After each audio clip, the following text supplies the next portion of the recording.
Hey guys, welcome back. Today's video is going to be part 2 in the beginning homeschooling series, and today I'm going to be talking all about curriculum and different things related to curriculum. So I'm just going to run through some different things about choosing your curriculum or what type of curriculum to look for, and then at the end I'm going to do some of the questions that you guys asked me that was kind of related to different curriculum things.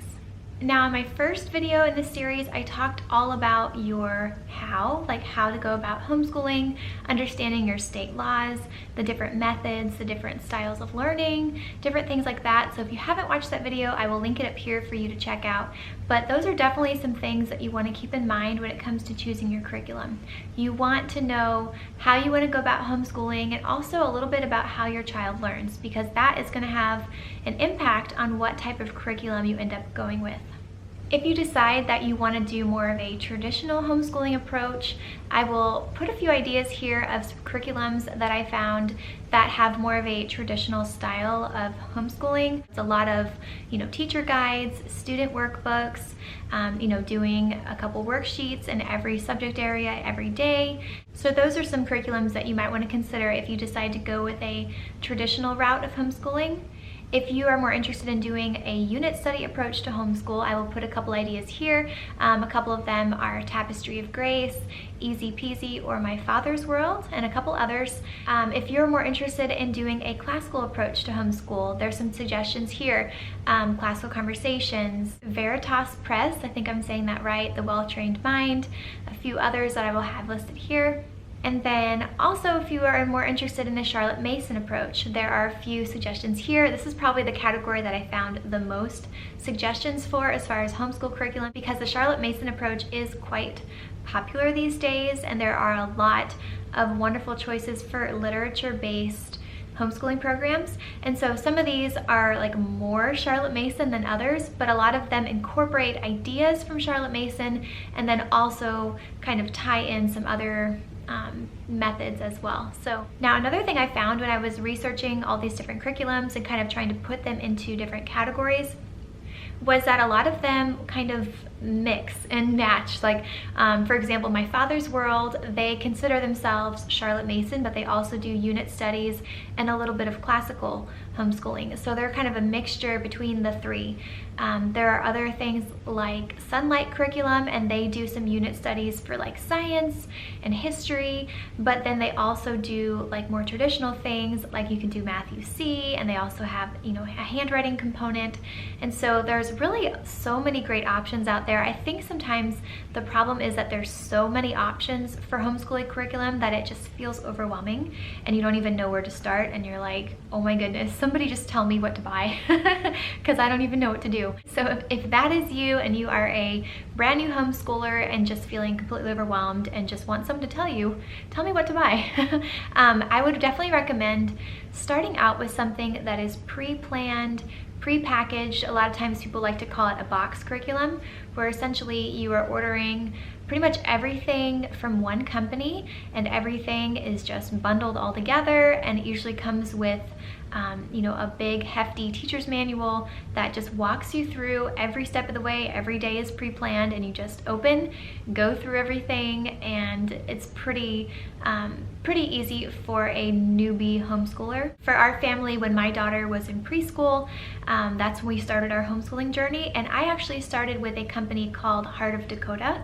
And I really enjoyed their curriculum for those early preschool years.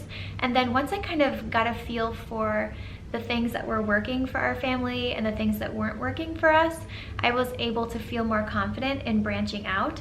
So for example, we liked the handwriting that they did for Heart of Dakota, but I didn't really care for the reading that they chose or the math curriculum that they chose to be part of their book. So I kind of branched out and tried other curriculum companies over time. Other examples of box type curriculums I will put here if you want to check these out as well. But again, as a first-time homeschooler, it's kind of nice to just kind of have everything pre-picked and easy and ready to go. And then as you go along on your homeschooling journey, you can kind of, feel out like, oh, is this working for us? Or, oh, I want to try something different for history, or I want to try something different for math, or this reading program's not working for my child, I want to try something else. And so that kind of will help you to kind of ease your way in and feel more confident. I know for a lot of families, a big concern can be the cost of homeschooling. I wanted to also mention some ways to make homeschooling less expensive or even free.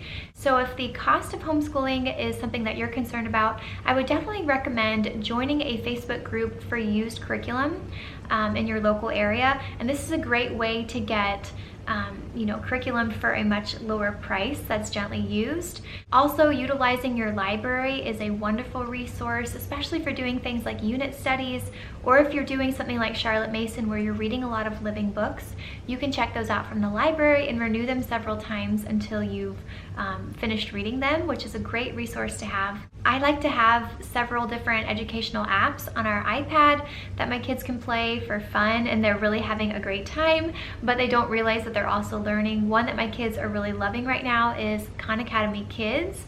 It's based pretty much for like early learning. I would say it's kind of geared more for like kindergarten, first grade, maybe even a little bit for preschoolers, but my 4-year-old loves it right now. I will link that in the description box if you want to check it out. It's completely free. Another one that we've used a lot is a math app. I think it's called Dragonbox is the company that makes it, and I will link that one down below as well. Let me know if you want to see a separate video all about different educational apps, because I would be glad to make one. And we also utilize a lot of different Bible apps and stuff too. Another place to look for inexpensive curriculum is your local dollar store, Dollar Tree, or the dollar spot at Target.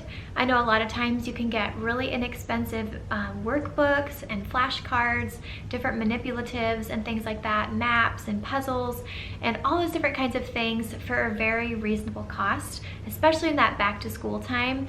I feel like there's a lot of that available. There are also 2 free homeschool resources that I wanted to share with you guys. One is called easypeasy.com, and it has completely free homeschool curriculum available for you online. And the other one is called Ambleside, and it is a Charlotte Mason approach to homeschool. They have a track for every year that your child is in school. They list all the resources that you're going to need. A lot of them can come from your local library, and a lot of them are public domain as well, and so those resources don't cost anything. So definitely consider those things if your family's on a budget or you're looking for some free resources.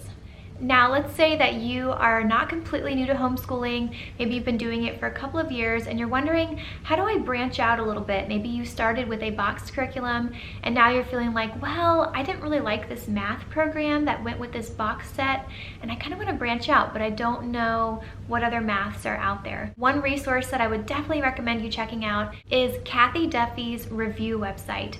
I will have that website linked below. She also has a book resource as well, but basically she goes through all kinds of different homeschooling resources and she breaks it down for you. She tells you what they're all about, and then she has a top 102 picks. She goes through all these curriculums and picks her 102 favorites. And so that's really helpful. I know it was helpful for me when I was trying to navigate, what kind of math I wanted to try or what kind of history I wanted to try. I definitely appreciated her sharing those reviews, and that helped me decide different things to try for our family. Her website is very user-friendly. There's lots of different ways to navigate it to find exactly what you're looking for. Another great resource for finding out if a curriculum is right for your family is YouTube. I know that I have loved watching other moms' YouTube videos when I am considering a certain curriculum. I love being able to watch different flip-through videos and kind of really get a feel for what the book looks like on the inside, or watching someone go through an example lesson of how they teach the material or how they use it on a weekly basis is really helpful. So definitely utilize YouTube as you are trying to feel out what curriculum it would be the best choice for your family. All right, so that's pretty much everything that I wanted to talk about as far as curriculum goes. Now I'm gonna move into the questions that you guys asked me in regards to curriculum. The first question that I got said, do you focus on all the subjects or just the big ones? So I think by big ones, you just mean like reading, writing, and math.